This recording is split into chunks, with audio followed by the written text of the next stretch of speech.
চলুন খুব সহজেই ইংরেজিতে প্রাণীর নাম বাংলা অর্থ সহকারে শিখে নিই।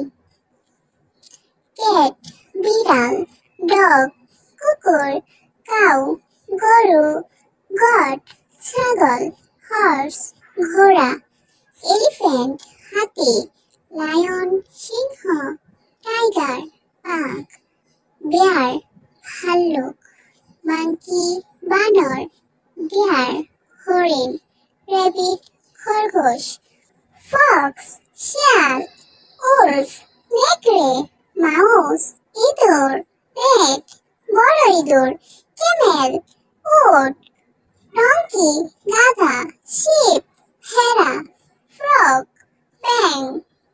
ভিডিওটি যদি আপনার কাছে ভালো লেগে থাকে তাহলে লাইক কমেন্ট শেয়ার করবেন এবং চ্যানেলটি সাবস্ক্রাইব করতে ভুলবেন না কিন্তু।